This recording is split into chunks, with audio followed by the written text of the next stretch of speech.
Bonsoir à tous et à toutes. Bienvenue à cette séance d'information dans le cadre de la semaine FEP. Ce soir, nous allons tenter de démystifier la santé publique et la gestion des services de santé et des services sociaux en présentant nos deux certificats en la matière.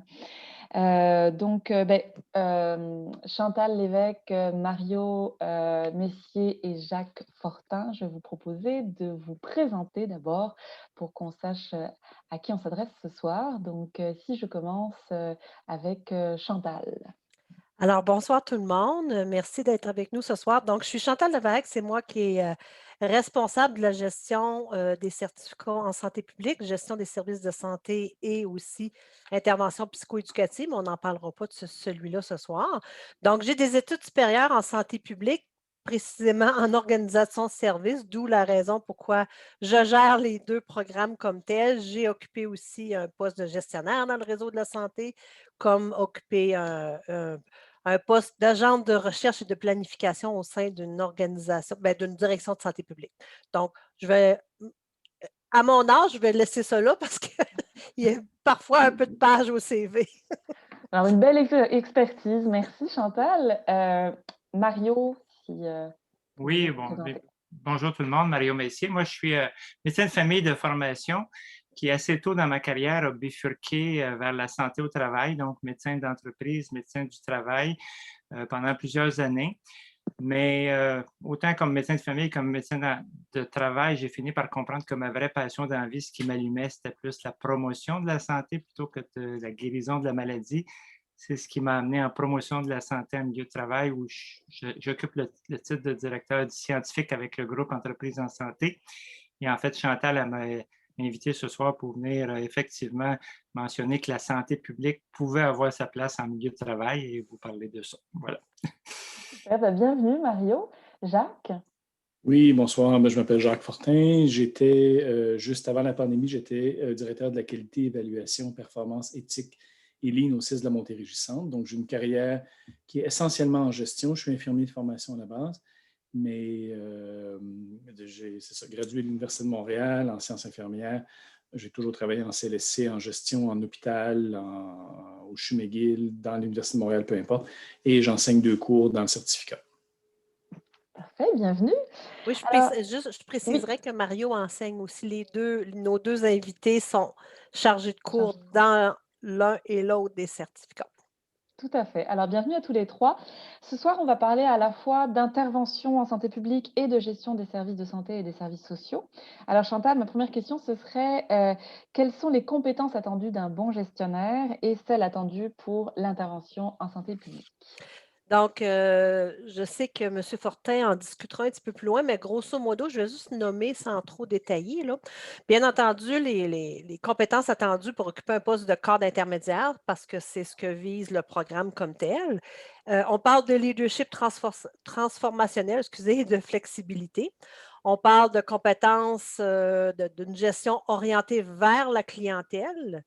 On parle d'amélioration continue et d'innovation, de gestion orientée vers les résultats, de gestion du changement, communication interpersonnelle et organisationnelle. Mario nous dira pourquoi ça a une influence sur la santé. Ensuite, partenariat, travail collaboratif, travail d'équipe. C'est pour ça qu'on a des travaux d'équipe dans nos, dans nos programmes. Ensuite, courage managérial dans la prise de décision. Il y a un problème, il faut avoir le courage d'apporter des solutions et d'en discuter. Gestion de l'ambiguïté et des paradoxes. Nous sommes dans la zone grise en gestion des services de santé. La pandémie est un bel exemple d'une grosse zone grise foncée. Ensuite, la capacité de s'adapter et bien sûr, la gestion de soi.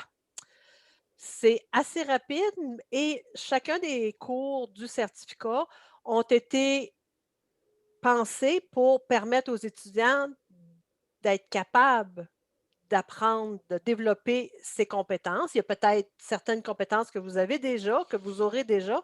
On viendra les bonifier à ce moment-là. Au niveau de l'intervention de santé publique, et je vous ferai ma petite présentation de la santé publique ou ma démystification un peu plus loin de la santé publique.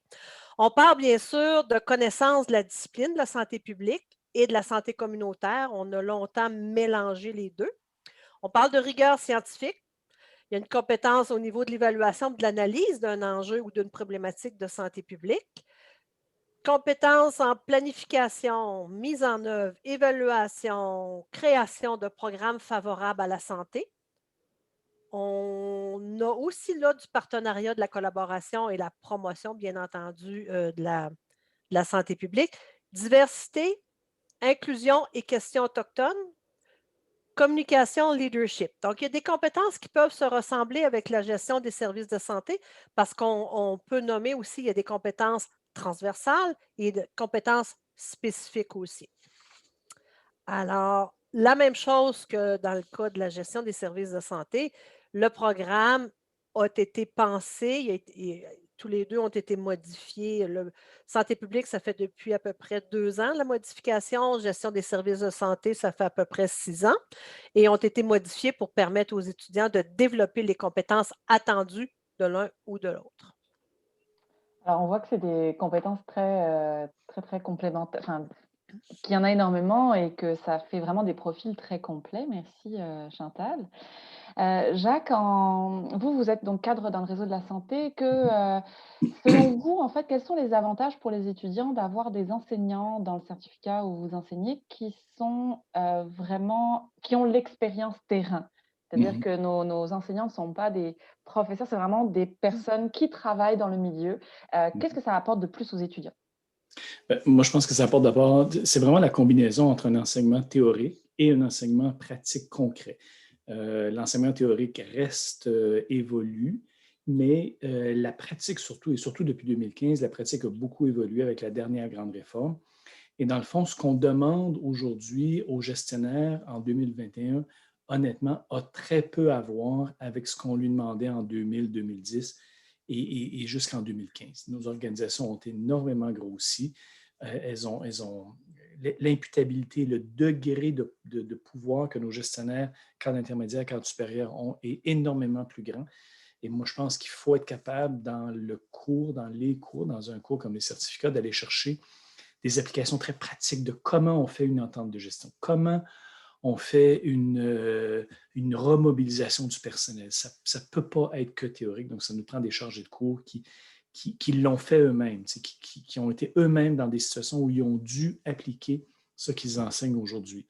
Puis je vous dirais que, dernière chose, la posture du gestionnaire a radicalement changé depuis 2015. Les attentes sont énormes, sont beaucoup plus grandes. Et elles doivent donc être incarnées, à mon avis, par les chargés de cours qui doivent être capables de dire, bien, voici un exemple de ce qu'on a déjà fait chez nous et là où j'ai déjà pu agir avec mes équipes, avec ma direction, avec mon président-directeur général. Et l'autre élément, c'est que je pense qu'il faut, comme étudiant, qu'on se nourrisse de contacts de gens qui sont eux-mêmes dans le réseau. Donc, moi, je vois beaucoup d'étudiants qui me disent, bien, écoutez, si mon profil de carrière s'en allait vers ceci ou vers cela, est-ce que c'est une option intéressante? Et je trouve qu'être dans le réseau puis être actif dans le réseau, bien, ça permet d'avoir cette opinion-là assez éclairante, un peu comme un coach là, qui va aider des futurs cadres. Tout à fait, ça permet de développer son propre réseau. Là, on l'utilise dans les deux sens du terme, mais c'est aussi pour son propre réseau personnel. Tout à fait. Parfait, merci. Mario, est-ce que vous avez quelque chose à compléter là-dessus de votre point de vue de directeur scientifique au sein du groupe Entreprises en santé? Mais en fait, c'est le cours que je suis co-chargé de cours. Là, puis en fait, l'autre chargé de cours avec moi, c'est quelqu'un qui a aussi une grande expérience d'implantation de démarches de santé mieux-être, en particulier dans le réseau de la santé. Là, en fait, il a travaillé pendant plusieurs années là-dedans. Et je pense que le fait d'avoir des chargés de cours qui ont effectivement mis la main à la pâte, qui ont effectivement expérimenté, ça permet d'ancrer la théorie avec la réalité du milieu, de donner des exemples pratiques, des anecdotes. Puis surtout, en fait, c'est souvent ça hein, où on constate le talent d'un professeur ou d'un conférencier, c'est quand il répond aux questions qui arrivent de n'importe où des étudiants, qui peut parsemer ça d'exemples vécus. Je pense que c'est vraiment là. Puis comme Jacques le dit, bien, il parle du réseau de la santé qui a beaucoup évolué, mais tous les milieux de travail ont beaucoup évolué. La promotion de la santé en milieu de travail, qui était il y a 10, 15, 20 ans nice to have ou quelque chose de cute un peu. C'est presque devenu un incontournable aujourd'hui pour la plupart des milieux de travail. En fait, ceux qui ne le font pas, ils ne survivront peut-être pas, là. On en parlera plus tard, là, des bénéfices de la promotion de la santé. Mais donc, effectivement, d'avoir des chargés de cours qui ont de l'expérience terrain, je pense que ça ajoute beaucoup, beaucoup de richesse et de préparation concrète aux étudiants qui vont être impliqués par la suite, là. Et que ce n'est pas juste des théories qu'on lui fait, mais c'est comment utiliser la théorie dans différents exemples, différentes situations pratiques. Merci. Et alors, Jacques, qu'est-ce que vous... On entend souvent qu'une formation sur le tas pourrait être finalement tout aussi intéressante qu'un certificat en gestion des services sociaux et de santé pour occuper un poste de gestionnaire. Quel est votre point de vue par rapport à ça? Non, non. Pour moi, c'est absolument impossible. Aujourd'hui, c'est absolument impossible. Très honnêtement, quand je suis devenu gestionnaire à l'âge de 26 ans, il y a donc plus que 30 ans, on était formé sur le tas par notre prédécesseur et par l'équipe de direction et il y avait un taux d'encadrement qui était énorme dans ce temps-là par rapport à ce qu'on a maintenant. Aujourd'hui, c'est absolument impossible. Aujourd'hui, je dirais que le gestionnaire, la posture du gestionnaire, son imputabilité, l'ampleur de son rôle, fait en sorte que quand on est embauché, on s'attend à ce qu'on ait des compétences et qu'on les ait acquises, même si c'est notre premier poste de gestion. Donc, l'établissement va nous former, mais l'établissement, il s'attend que dès que vous rentrez en poste, que les gestionnaires puissent diriger, puissent orienter. Les apprentissages sur le tas, ça veut dire que ça va être vos employés qui vont vous former. Oui, ils ont un rôle à jouer pour vous aider à vous intégrer, mais ce n'est pas leur rôle de vous montrer comment être un gestionnaire. C'est leur rôle de vous montrer quelle est la réalité sur le terrain dans la nouvelle équipe que vous venez d'acquérir. L'encadrement aussi d'un jeune cadre a énormément évolué. On n'aura plus, les directeurs vont vous guider sur les attitudes, sur le contexte, la culture de l'établissement où vous venez de postuler, d'avoir un poste, mais on va vouloir que vous sachiez, par contre, ce qu'est le courage managérial, comme disait Chantal. Votre directeur va vous aider à exploiter les limites de votre terrain de jeu, mais il ne va pas s'attendre à devoir vous expliquer c'est quoi les fonctions de gestion. Il va vouloir que vous les sachiez comme telles. Votre directeur, il va s'attendre, par exemple, qu'à ce que vous fassiez une revue de votre cahier de poste, qui est l'ensemble de vos postes que vous avez dans votre direction. Lorsqu'il vous en manque, lorsque vous commencez à vous dire qu'il y aurait peut-être une façon de changer la structure de poste, de changer un poste d'infirmière pour un poste d'infirmière auxiliaire, il va vouloir que vous exploitiez toutes les limites de l'organisation, de ce qui est permis ou non. Il va vous expliquer ce qui est permis ou non, mais il va s'attendre à ce que vous sachiez c'est quoi un cahier de poste, que vous sachiez comment faire des transferts de poste et que vous sachiez comment faire votre analyse de besoins. Après ça, il va vous aider dans les limites de la fonction de l'établissement où il est. Votre directeur va s'attendre à ce que vous connaissiez, donc, comme dit, les limites du cadre intermédiaire. Il va vous donner les limites de l'organisation, le style de son directeur. Ça, il va vous le donner. Mais il ne peut pas être en situation de vous entendre dire « Ah, mais là, je ne savais pas que c'était à moi à gérer les conflits. Je ne savais pas que c'était à moi à faire de la gestion des transferts budgétaires de poste. Je ne savais pas que c'était à moi de gérer les interfaces entre mon équipe et l'équipe de réadaptation ou l'équipe médicale. Je ne savais pas qu'il fallait que je gère les problèmes de compétences de mon personnel. » Il va vous aider à les gérer avec le syndicat, mais il va s'attendre à ce que vous ayez repéré ces problèmes-là d'avance. Si vous avez une équipe qui est démobilisée, ce n'est pas votre directeur qui va la remobiliser. Il va s'attendre à ce que vous ayez des idées sur la remobilisation.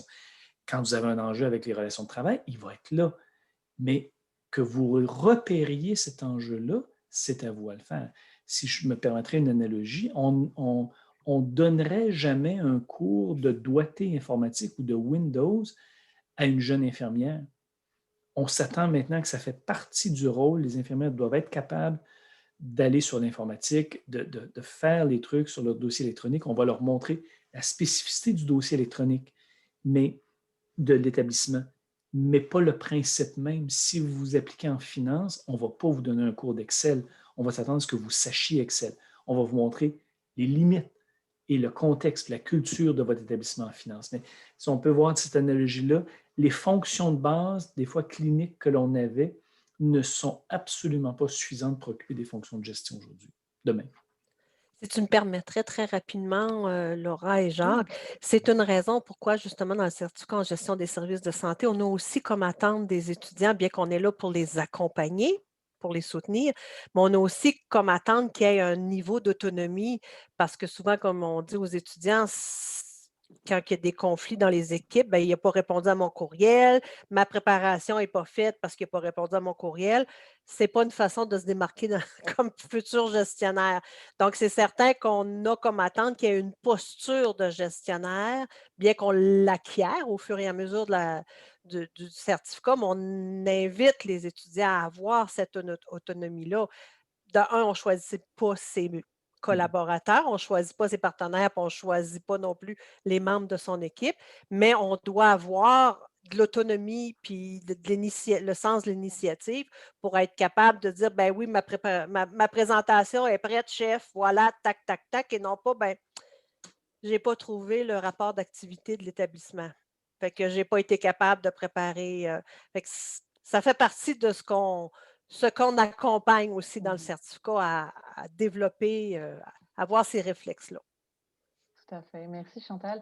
Je reviens à vous, Jacques. Est-ce qu'il y a des besoins dans le réseau de la santé, justement, en termes bah, de formation, enfin de gestionnaires formés, en fait, et bien formés? Et puis, quelles sont les opportunités pour ces personnes qui sortent de cette formation-là dans le réseau de la santé?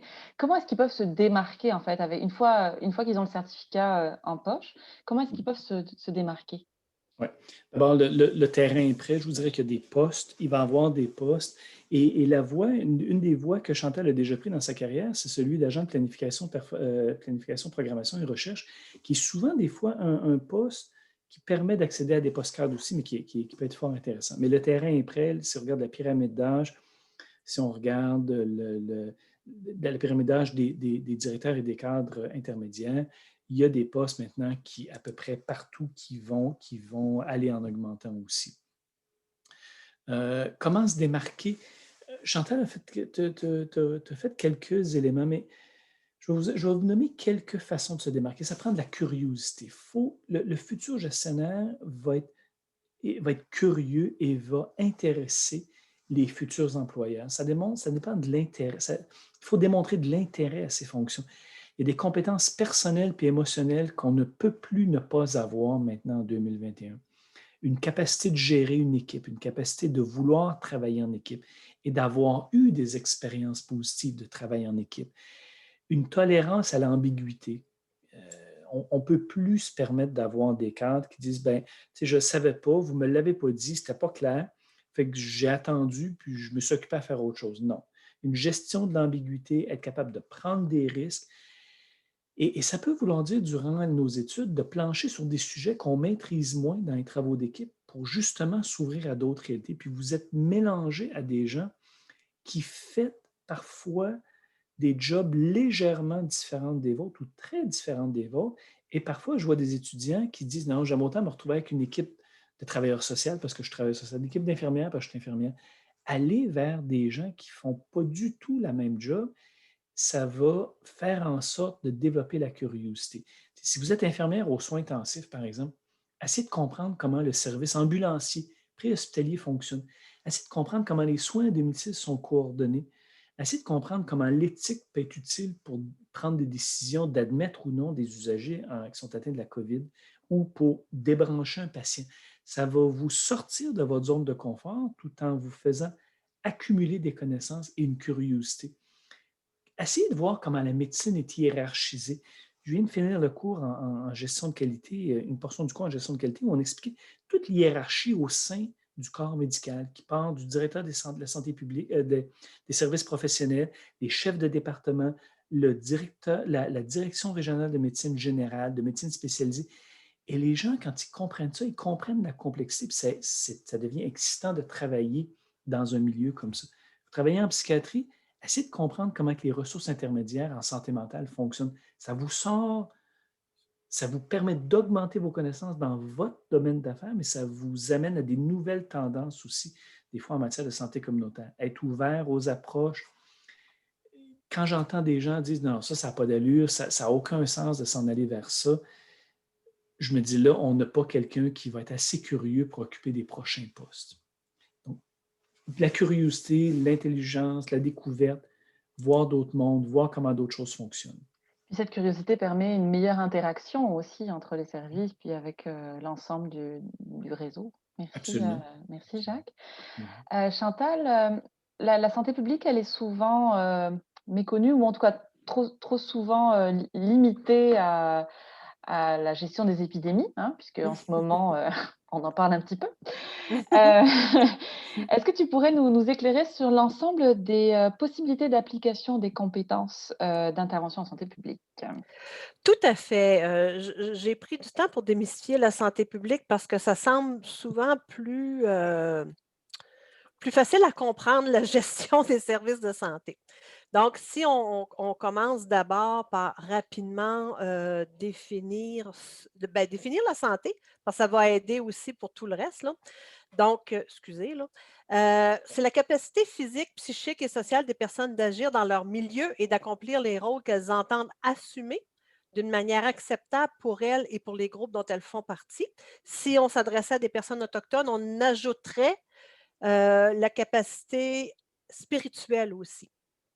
Donc, santé publique, c'est quoi? Selon un dictionnaire d'épidémiologie, parce qu'en santé publique, épidémiologie, c'est une base de la santé publique, l'épidémiologie, parce qu'on parle de la santé de la population. Donc, la santé publique est à la fois une institution sociale, une discipline et un champ pratique. Donc, le programme vise l'intervention en santé publique.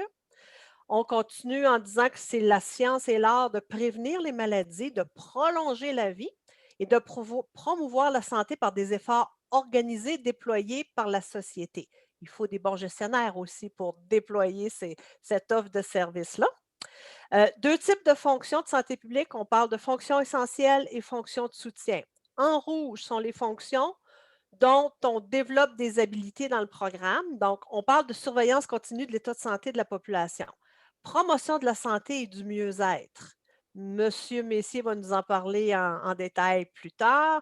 On parle de prévention des maladies, des problèmes psychosociaux et des traumatismes, hein. On comprend qu'on n'est pas seulement qu'en santé physique, ce qui est souvent pensé au niveau de la santé publique, que c'est essentiellement de la santé physique.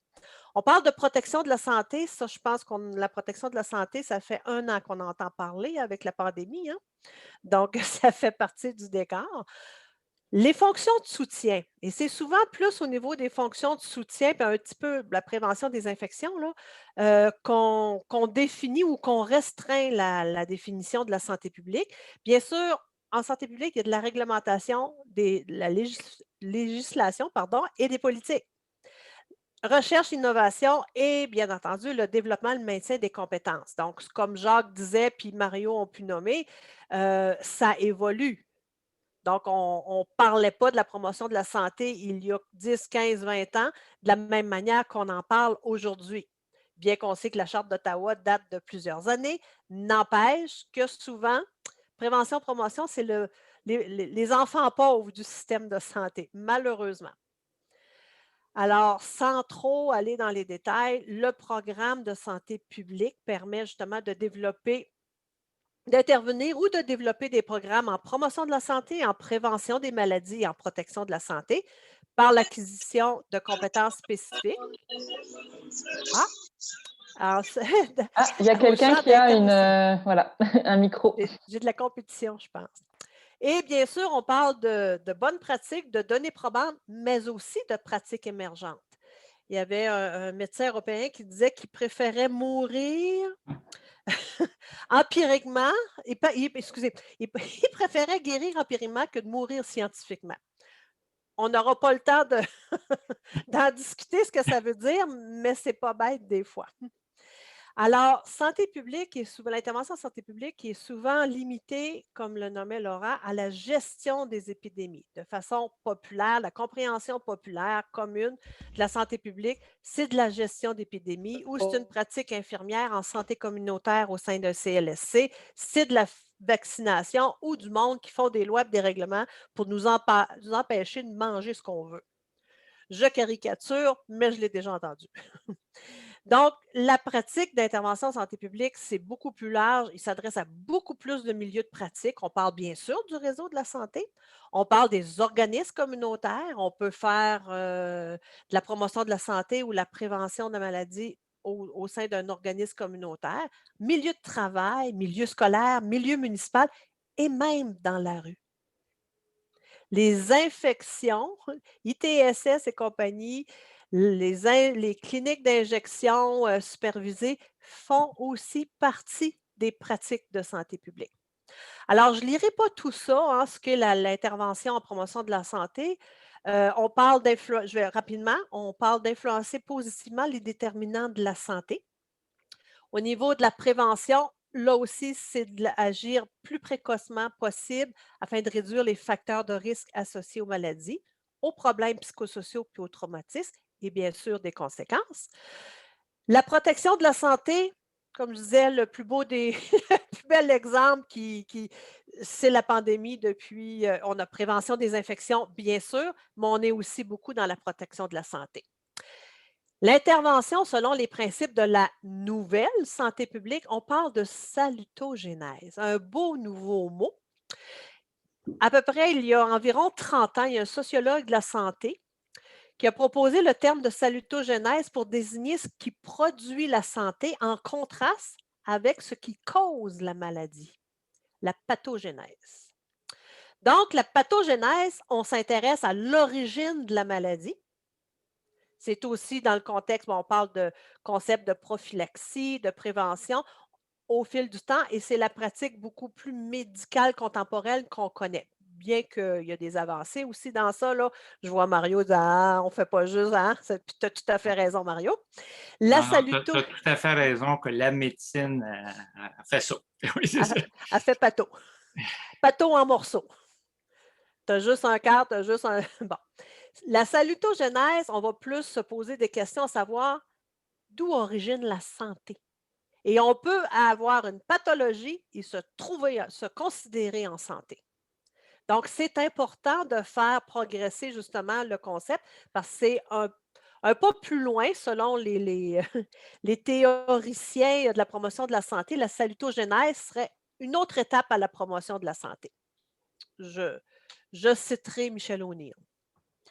Alors, croyance populaire, on voit la seringue pour la vaccination, les lois et bien entendu la pandémie avec l'image qu'on a habituellement de la peste. Mais en réalité, ce qu'est une intervention en santé publique, on a toutes sortes de possibilités. On parlait d'être dans la rue au niveau de l'itinérance. On parle ici, on peut voir une personne issue de l'immigration ou ça peut être dans un organisme communautaire.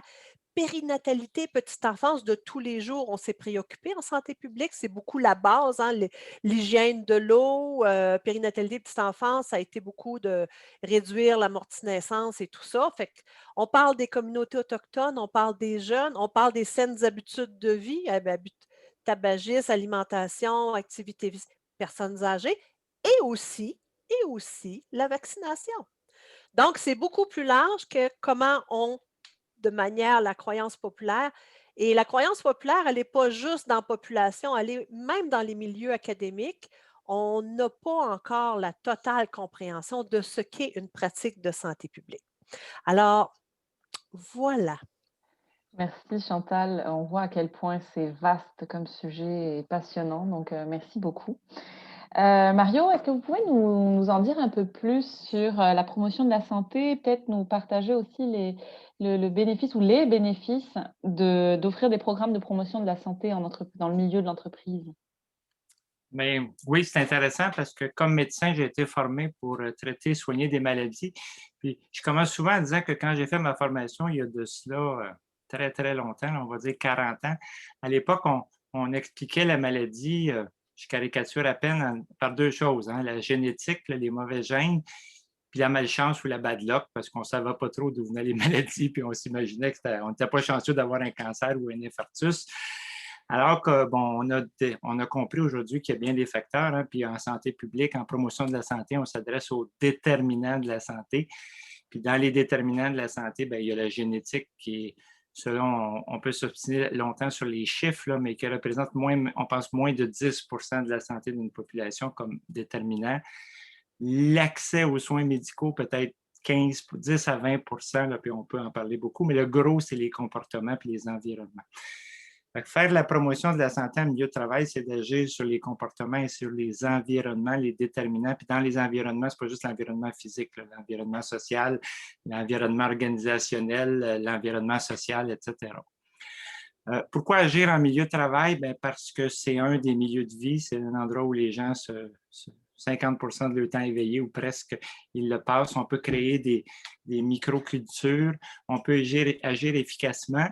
Et ce qui est la beauté de la promotion de la santé, c'est que tout le monde est gagnant là-dedans. Dans le sens que, moi, j'ai longtemps parlé des 3G de la promotion de la santé mieux-être en milieu de travail, c'est-à-dire que, évidemment, l'employé, c'est le premier gagnant parce que de vivre dans un environnement salutogène, c'est-à-dire où l'environnement est favorable à la santé, bien, c'est sûr qu'il en bénéficie, il est en meilleure forme. C'est sûr que l'entreprise en bénéficie parce que, bon, on va toutes sortes de coûts, la mauvaise santé, des coûts d'absentéisme, des coûts de CNSST, des coûts d'assurance collective. Il y a des coûts cachés, le présentéisme, le roulement de personnel qui est beaucoup lié au stress puis à la mauvaise santé sociale, au conflit, etc. Bref, il y a énormément de coûts en milieu de travail. Donc, l'entreprise, quand elle réussit à améliorer la santé de ses employés, qu'elle aide ses employés à être en meilleure santé, parce que ça, c'est un des concepts fondamentaux en promotion de la santé. La santé, c'est une responsabilité partagée entre l'individu, mais aussi entre l'employeur et avec l'État. Donc, l'employeur, c'est un deuxième gagnant, le deuxième G. Puis le troisième G, bien, c'est l'État, parce qu'effectivement, ça coûte cher les soins de santé, puis si on agit pour la prévention, on va en avoir moins. Maintenant, un peu comme en analogie avec les communications cellulaires, hein, on avait les 3G, on a le 4G, il y a le 5G qui s'en vient. Mais écoutez, moi, en promotion de santé, maintenant, je parle des 5G puis des 6G parce que oui, il y a l'entreprise, oui, il y a l'employé, oui, il y a le gouvernement, mais il y a aussi la famille puis le conjoint de l'employé qui voit son conjoint, sa conjointe revenir du travail avec encore plein d'énergie qui est gagnant. Il y a le gestionnaire qui a une équipe de travail à gérer, mais s'il y a moins de conflits, s'il y a moins de maladies, s'il y a moins d'absences, s'il y a des employés plus engagés et qui n'ont plus le goût d'être là, bien, il y a moins d'ouvrage et c'est plus facile pour lui. Puis finalement, il y a le client hein, qui a un bien meilleur service avec des employés en bonne santé. Fait que on est en avance sur les télécommunications. On est rendu au 6-7G en promotion de la santé en milieu de travail. Et je vais finir là-dessus. Je te dirais que quand j'ai commencé avec le groupe Entreprises en santé il y a 17-18 ans, parfois et assez souvent, on nous voyait comme des pelleteux de nuages. Tu sais, la santé mieux-être en milieu de travail, c'était wow. Aujourd'hui, non. Je pense que c'est beaucoup de milieux de travail réalisent que. Puis on parlera tantôt de l'impact de la pandémie, là, mais je vais arrêter là. Merci, parce que oui, en effet, la pandémie vient qu'accentuer ce besoin-là. Merci Mario. Jacques, quelles sont les qualités d'un bon ou d'une bonne gestionnaire? Oui. Je dirais d'abord un leadership de contenu. Si vous êtes infirmière à la base, il faut bien maîtriser sa profession, il faut être capable de gérer dans sa profession, d'avoir de la vision de sa profession, d'avoir une bonne maîtrise de sa profession de base. Et ça vaut pour quelqu'un qui est en finance, quelqu'un qui est en ressources humaines, donc bien maîtriser son contenu de base. Okay? Je dirais deuxième catégorie de qualité, un leadership émotionnel. Donc ça, capacité de relativiser. On parle souvent de maturité, je vous dirais là-dedans. Donc, une capacité de relativiser, de prendre du recul des fois sur des choses. Si ça vous est utile dans la vie de tous les jours, ça va nous être utile en gestion indéniablement. Une maîtrise des émotions, puis une bonne gestion du stress. Encore là, ce n'est pas à l'employeur de nous gérer notre stress. L'emploi va nous en générer. L'employeur va s'attendre à ce qu'on le gère avec et pour nos employés. Donc, il faut être capable soi-même d'avoir une bonne gestion du stress. Troisième type de leadership ou de compétence que je dirais, c'est un leadership qui est plus personnel. Donc, avoir une assurance personnelle. Puis des fois, il y a des gestionnaires qui arrivent peut-être tôt dans la profession et vont manquer d'aplomb. Et souvent, les mentors ou souvent en cours d'études, je vois des étudiants venir chercher cet aplomb-là parce qu'ils viennent voir les autres, ils viennent voir le chargé de cours, ils parlent, et on dirait qu'ils commencent à s'enraciner au niveau d'une assurance personnelle qui se traduit dans leur fonction aussi. Une capacité d'aller chercher son propre réseau professionnel. On va s'attendre qu'un gestionnaire ait son carnet d'adresses, ait des gens en qui il a confiance, ait des gens qui constituent son réseau professionnel. Capacité de prendre des décisions dans l'ambiguïté, d'être capable de prendre des risques, d'avancer. Un sens des responsabilités. Chantal, tu le mentionnais, si des fois on voit des choses dans les cours, on ne peut pas, il n'y a pas un directeur qui va accepter qu'on dise, par exemple, ben, tu sais, je n'ai pas trouvé cette information-là, fait que j'ai attendu, il y a quelqu'un qui va m'en parler. Non. Donc, un sens des responsabilités, sans pour autant croire qu'on porte tout le monde avec nous autres sur nos épaules à tous les jours. On n'est pas les pères spirituels de nos employés, ce n'est pas ça la question. Mais il faut être capable d'avoir un sens des responsabilités dans notre fonction. De l'énergie, un bon sens d'imputabilité. Encore là, ça ne veut pas dire que je me sens coupable et responsable de tout, mais comme disait ma première directrice des soins quand j'avais 26 ans, que j'étais chef d'unité, elle dit « Dès qu'il y aura des problèmes en soins infirmiers, ça sera ton problème. » J'ai dit « Oui, ça va. Quand tu auras des problèmes avec les physiothérapeutes, les ergos, ça sera aussi ton problème. » OK. Quand tu auras des problèmes avec la cuisine, ça sera ton problème. OK. Et avec les médecins, ça sera aussi ton problème. OK, j'ai compris que tous les problèmes, ça va être mon problème. Oui, ça va être à toi de prendre des décisions. Tu vas m'interpeller, mais je vais m'attendre à ce que tu prennes à bras-le-corps ces objets-là qui sont des difficultés de la vie de tous les jours dans ton secteur. Merci.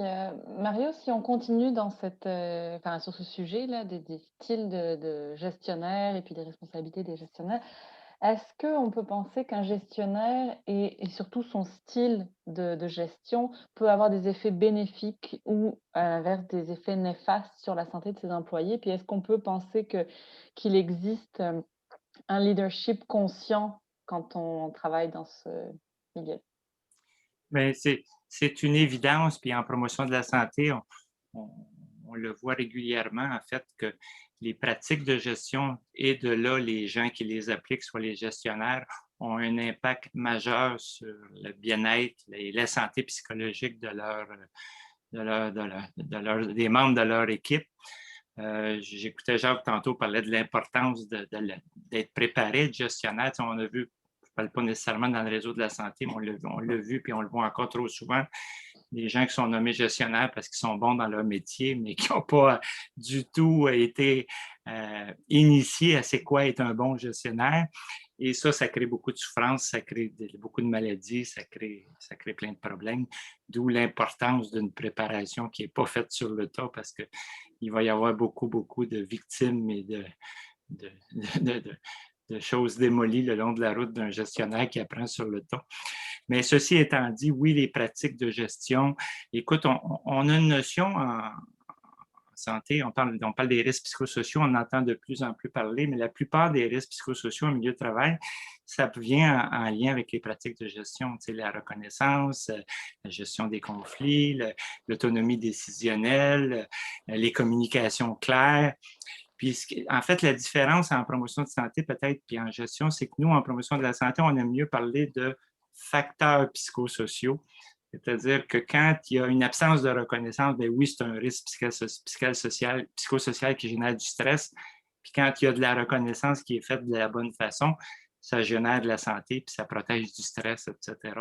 Et ça, bien, je dirais que pour les étudiants, c'est quelque chose à savoir, c'est que toutes ces notions-là de pratiques de gestion, de risques psychosociaux, de santé psychologique, on le voit avec la COVID, là, ça devient à l'avant-plan des milieux de travail parce que plusieurs parlaient de la deuxième vague, puis troisième vague, mais on le sait, là, ça augmente le stress, les problèmes de santé psychologique. Et les gestionnaires sont au cœur de ça. Ils n'ont pas toutes les réponses, puis ils ne sont pas responsables de tout, mais ils ont un grand rôle à jouer pour aider leurs commettants à passer à travers. Et ça passe par eux d'abord. Hein. Il parlait, Jacques, qu'il faut être capable de gérer son stress, il faut être capable... Puis là, tu parlais de leadership conscient, bien, je pense que c'est Socrate qui parlait de connais-toi toi-même, hein, être conscient de soi-même, de ses limites, de ses faiblesses, de son stress. Ça part de là. Si tu n'es pas capable de faire ça, tu vas générer plein de souffrance autour de toi. Donc, les pratiques de gestion. Puis j'ajouterais qu'il y a quand même un projet de loi qui s'en vient, que s'il reste comme il est, qui va changer beaucoup de choses dans le milieu de travail. C'est la loi de la CNESST là, qui est en révision actuellement. Puis dans le projet de loi, on a introduit le fait que dans les protocoles, les programmes de prévention en milieu de travail, on va inclure les risques psychosociaux ou les facteurs psychosociaux. Et ça risque d'être c'est déjà à l'avant-scène dans beaucoup de milieux de travail parce que la santé psychologique, c'est devenu l'enjeu numéro 1 de la plupart des milieux de travail. Ouais. Donc, oui, les pratiques de gestion, c'est un incontournable et de plus en plus. Tout à fait. Alors, vous en avez parlé là de la pandémie, c'est le sujet évidemment qui nous a fait tous parler. Mais quels sont les apprentissages qu'on peut tirer de cette pandémie en termes de prévention des maladies et de promotion de la santé, Mario? Puis peut-être aussi Chantal pourrait nous donner son avis là-dessus. Bien, moi, je vais vous parler au niveau individuel puis au niveau organisationnel, au niveau des entreprises. Puis je vais commencer simplement à vous rappeler quelque chose qu'on sait tous et qu'on oublie parfois, c'est qu'on réalise souvent l'importance de quelque chose quand on risque de la perdre. C'est là qu'on réalise toute l'importance que ça a. Fait que la pandémie, ça l'a fait réaliser à beaucoup de monde l'importance de la santé. Bon, c'est comme parce que là, tout le monde a eu, en bon québécois, la chienne. Et avec raison. C'était pas un stress imaginé, c'était un stress réel. Le mammouth de Sonia Lupien, là, il était vrai, là, il n'était pas imaginé. Mais ça l'a fait réaliser à plein de monde le rôle de la santé central dans notre vie. Tu sais, je dis toujours la santé, c'est ce qui nous permet de réaliser nos rêves et tous nos objectifs. Puis là, on a eu peur pour notre santé infectieuse, mais ça l'a peut-être effectivement fait réaliser, j'espère, à beaucoup de monde l'importance de se garder en bonne forme, en bonne santé, des bonnes habitudes, parce qu'entre autres, on sait que les gens qui ont été les plus touchés, les plus malades, puis qui sont morts, c'est ceux qui avaient des maladies chroniques. Puis on sait que les maladies chroniques, ils viennent beaucoup de nos comportements, de notre environnement. Donc au niveau individuel, peut-être. Au niveau des milieux de travail, bien, c'est la même chose. Hein. Les milieux de travail ont réalisé que la santé de leurs employés et des employés en bonne santé, c'est l'outil numéro 1 là, pour réussir la mission de l'entreprise. La santé infectieuse étant menacée, il a fallu arrêter de fonctionner. Mais là, la santé mentale est menacée aussi avec tout ce qui se passe. Et beaucoup de milieux de travail, ça, c'est un changement depuis 20 ans. Plutôt que ceux qui faisaient déjà des belles choses en promotion de la santé, plutôt que de l'abandonner, ils l'ont renforcé parce qu'ils ont vu le besoin augmenter. Et d'autres qui ne le voyaient peut-être pas, ils le réalisent. Là. Fait que je pense qu'il ne faut pas rêver en couleur. La santé publique et la promotion de la santé, ça ne tombera pas à l'avant-plan de toutes les entreprises la semaine prochaine, mais il y en a plus qu'avant, puis il y a un éveil de conscience. Voilà. Merci. Chantal? Mario a quand même soulevé ce qui est très important, pour plusieurs éléments, dont entre autres, effectivement, qu'au niveau, ce qu'on observe, c'est les gens les plus vulnérables face à la COVID, sont les gens âgés, oui, parce que c'est un facteur âge. On n'a pas beaucoup, d'impact. Par contre, on peut bien vieillir en santé. Donc, on peut s'aider à ce niveau-là, mais que beaucoup les maladies chroniques, donc ça rejoint encore ce que je disais au début, malheureusement, la promotion, la prévention et l'enfant pauvre du système de santé. Il y a beaucoup moins d'investissement à ce niveau-là. Je souhaite, comme beaucoup d'autres ont osé, d'ailleurs, dans la revue L'Actualité, ils viennent justement de publier quelque chose, à savoir, ouais, peut-être qu'il va falloir s'intéresser encore davantage à la promotion et la prévention parce qu'il y avait eu comme un bon investissement au début des années 2000, d'ailleurs, quand on a commencé à parler de promotion-prévention, puis j'avais été impliquée dans le développement de certains programmes provinciaux à ce niveau-là, aux saines habitudes de vie, d'où la suggestion à cette époque d'aller dans les milieux de travail parce qu'on rejoint beaucoup plus de monde en tant que tel. Donc, il y a de l'avenir pour la promotion et la prévention. Et puis le certificat, entre autres, outille très bien les étudiants pour développer les compétences à ce niveau-là. Et vraiment des compétences d'intervention, comme dans le programme de gestion. Quand vous sortez du cours, souvent, il y a des étudiants qui nous disent, dès le lendemain, là, je peux mettre en application mes apprentissages. Je suis certaine que toi aussi, Mario, dans le cours que tu enseignes, les gens ont pu prendre conscience de certains éléments de leur milieu de travail, dire OK, on pourrait apporter un changement là et là et là. Donc, c'est la beauté de l'amalgame de la théorie et de la pratique. Tout à fait, merci Chantal. Alors si, un étudiant ou une étudiante, souhaite faire ces 2 certificats, donc le certificat en santé publique et le certificat en gestion des, services de santé et des services sociaux, dans un même cheminement d'études, est-ce que c'est possible? Est-ce qu'on peut les jumeler avec d'autres certificats? Pour quel type d'opportunités professionnelles, derrière?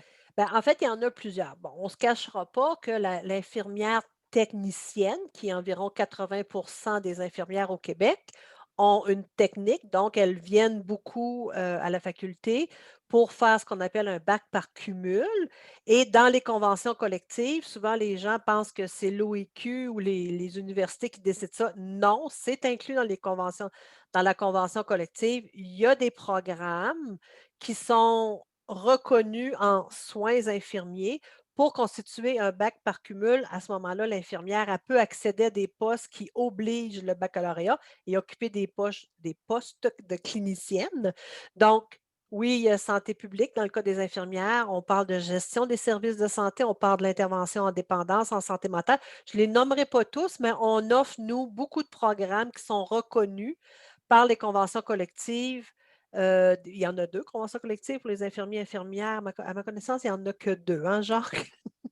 Oui, moi, je ne pourrais pas te dire ça. Je pense que oui, mais en tout cas, bref, si ce n'est pas 2, c'est 3, mais il n'y en a pas 10. Et puis, c'est ça, c'est les mêmes certificats attendus dans les 2.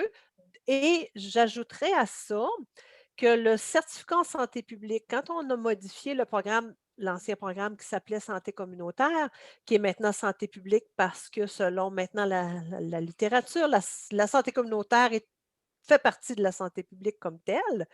Et puis, les infirmières qui font le certificat en santé publique, ils sont priorisés au niveau de l'embauche. Selon ce qu'on nous a nommé au niveau des milieux, les infirmières qui ont fait leur santé publique, c'est un atout pour l'embauche. Il y a quand même d'autres possibilités d'amalgame des 2 mettons, par exemple, si on prend la gestion des services de santé, on peut amalgamer avec d'autres certificats en gestion pour avoir ce qu'on appelle maintenant un BGES, qui est vraiment spécifique. Et puis, il n'y a pas de doublon de cours, puisque les cours du certificat en gestion des services de santé, mettons que quelqu'un fait un cours en gestion des ressources humaines, c'est vraiment spécifique au réseau. Il n'y aura pas plus à peu près de 25 puis il faut qu'il y ait beaucoup plus que 25 de théories similaires dans des cours pour les considérer équivalents. Donc, c'est vraiment un ajout, puis c'est vraiment très, très, très orienté dans le réseau de la santé. C'est certain qu'on demande aux candidats qui souhaitent avoir accès au certificat en gestion des services de santé, d'avoir une année d'expérience pour connaître un petit peu plus le système.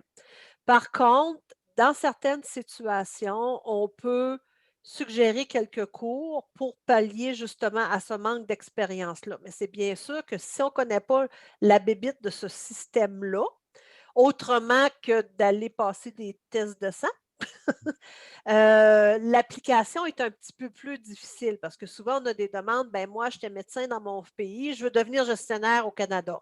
Oui, par contre, la bébite canadienne, québécoise, tu la connais peut-être pas beaucoup.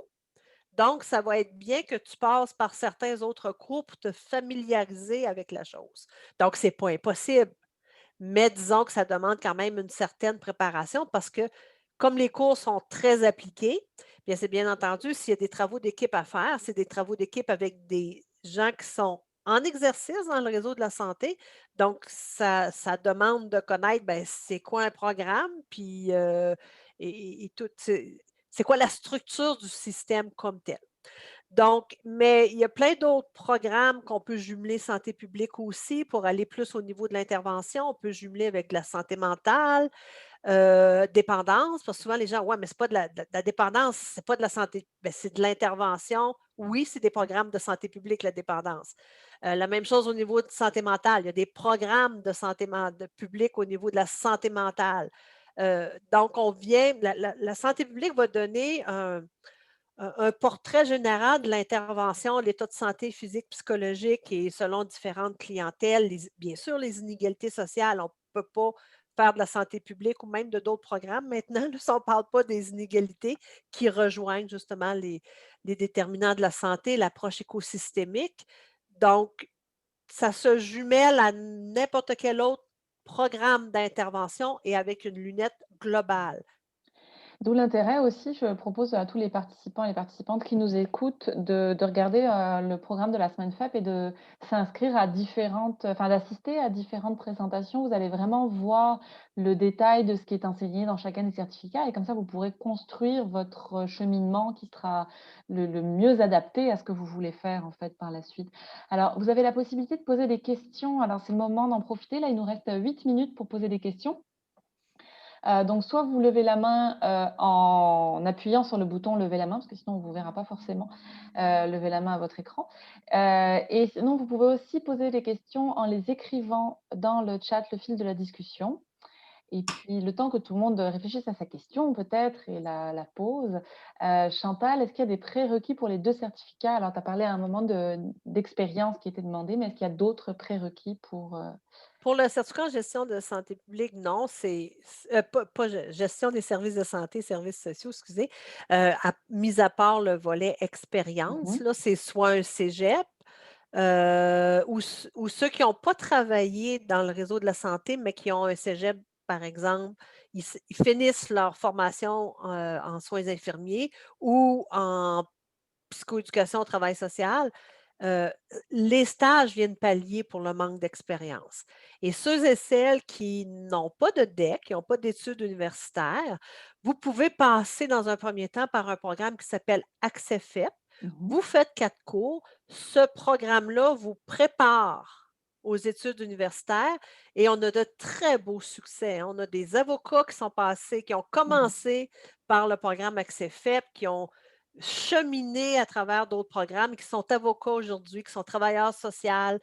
C'est vraiment, fait que c'est un peu plus rapide que le cégep, mais ça ne veut pas dire que c'est moins utile et qu'on donne des diplômes à rabais, parce que souvent on peut penser ça, hein: «Non, c'est trop facile, on fait 4 cours, c'est fini». Non, c'est 4 cours qui même les étudiants admissibles, des fois, je trouverais ça chouette qu'ils passent par XFF. Mmh. Mais Et bon. puis on va présenter Accès FEP, lundi 15 mars, donc lundi, qui s'en vient là. Donc encore une fois, n'hésitez pas à assister aux présentations. Alors il y a une question, alors, il y a une question sur, est-ce qu'on peut s'inscrire en gestion santé mentale? Je vous invite à assister à la présentation en santé mentale qui va avoir lieu demain soir, parce que c'est la personne responsable de programme qui va pouvoir répondre à vos questions sur ce certificat-là. Mais Heu, quelqu'un, excuse-moi Laura, parce que si quelqu'un a un bac en psychologie, ils oui, sont admissibles quand même en gestion des services de santé, parce qu'on n'a pas de programme en gestion de la santé mentale, mais on a un programme en gestion des services de santé et des services sociaux. La santé mentale fait d'accord, partie. oui, OK. Merci pour la précision. Puis il y avait une question aussi pour devenir chef d'unité à l'hôpital, qu'est-ce que ça prend comme études? Je suis infirmière depuis 10 ans. Vas-y, Jacques, Ben, écoute, le certificat. certificat. Certificat d'abord, peut-être, là, ça dépend toujours. Plus vous êtes proche des régions universitaires comme Montréal, Québec, plus on va exiger le bac, et même il y a des endroits où on exige la maîtrise parce qu'on sait qu'il y a assez de bassins de gens qui l'ont. À tout le moins, partout, ça va vous prendre un certificat complété. Il peut être, je vous dirais à peu près, dans n'importe quel des types de certificats de la faculté. Certificat en gestion, c'est certainement ce qui va vous préparer le mieux. Mais si vous étiez, par exemple, si vous souhaitiez devenir infirmière-chef en santé mentale, mais un certificat en santé mentale va vous aider. En toxicomanie, dépendance va vous aider. Donc, voilà, n'importe quel certificat. Et souvent, ce qu'on va demander, c'est que le nouveau chef de service, la nouvelle infirmière-chef, s'engage à continuer d'avancer dans son bac dans X nombre d'années. Merci. Donc, un bac par cumul, notamment le certificat en gestion des services de Oui, santé. oui, oui, oui. Alors, la personne qui avait posé la question pour devenir, chef d'unité à l'hôpital, voudrait compléter sa question et préciser qu'elle a fait le certificat en gérontologie et le certificat en santé mentale à la FEP et qu'elle travaille en santé mentale également, donc le certificat en gestion suffit. Ça devrait, ça devrait. Maintenant, c'est sûr que chaque employeur a ses exigences, hein. C'est pas, quand on devient cadre, on n'est pas c'est pas un concours pour lequel, un peu comme un concours de syndiqué, pour lequel vous avez le poste si vous avez les critères académiques qu'il faut ou l'ancienneté qu'il faut. Donc, chaque établissement va avoir ses critères, mais habituellement, ce que vous présentez là est tout à fait un bon profil, très intéressant pour un futur, pour une organisation qui voudrait se doter d'une chef d'unité en santé mentale, absolument. Et le certificat à la faculté est un des certificats reconnus pour la relève des cadres dans le réseau de la santé. Tout à fait. Parfait. Est-ce qu'il y a d'autres questions? On a encore 3 minutes pour y répondre. Donc, quels sont les certificats recommandés pour le bac par cumul si on a l'intention de travailler en gestion de centre hospitalier, comme gestionnaire par exemple? Ça rejoint un petit peu la question précédente. À la base, le certificat en gestion des services de santé et d'aller chercher pas juste des certificats en gestion, mais aller connaître les clientèles. Donc, dépendamment qu'est-ce qu'on souhaite, qu'est-ce qu'on aime, hein. Des fois, ça peut être intéressant d'aller vers soit géronto si on aime les personnes âgées, santé mentale. C'est sûr que gérontologie, là, il y a de l'avenir. Il y a beaucoup d'avenir. Santé mentale, la même chose, l'intervention au niveau des dépendances. Santé publique aussi, comme j'ai expliqué, c'est pas juste une pratique.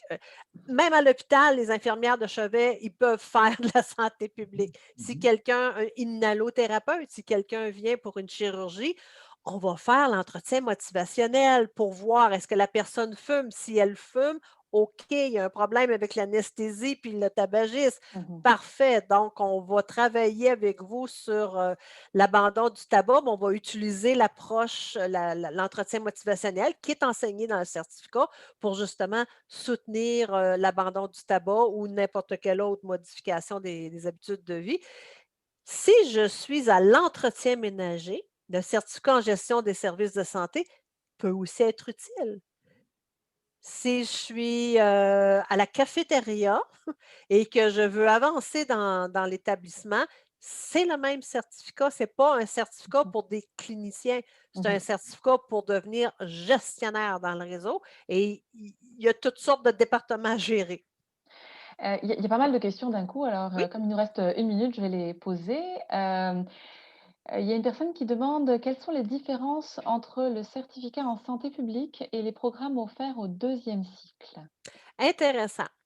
Le certificat en santé publique est un certificat, comme je nommais, très intervention. Donc, c'est des approches, comme je parlais, l'entretien motivationnel, changement d'habitude de vie.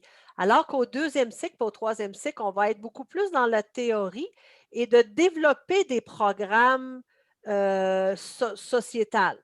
Donc, on va être beaucoup plus à ce niveau-là.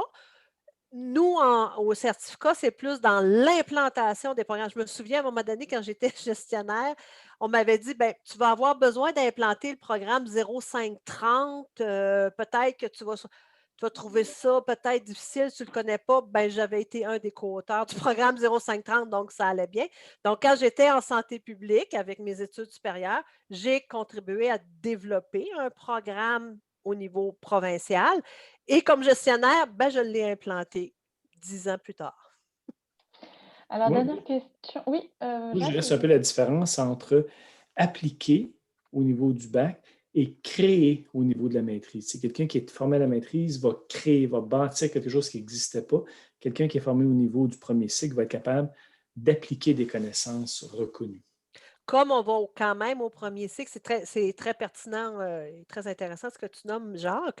Au premier cycle, comme dans le programme, on va quand même développer des petits programmes Oui, d'éducation à la santé, par oui, exemple, tout à mais fait. pas un programme qui va devenir un programme à l'échelle provinciale, mais plus des morceaux de ce gros programme-là à l'échelle provinciale qu'on va vouloir implanter en développant des plus petits programmes d'éducation à la santé ou changement de comportement, saines habitudes de vie et ces volets-là.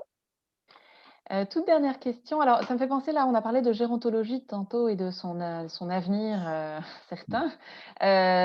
Juste après, il y a une présentation sur la gérontologie et la santé publique. Alors, si vous voulez nous rejoindre dans la salle virtuelle de cette conférence-là, ça nous fera plaisir de vous accueillir. Il y a une dernière question qui est, quelle est la proportion dans chacun des deux certificats des cours en présentiel et en ligne? Pour le moment, c'est 100.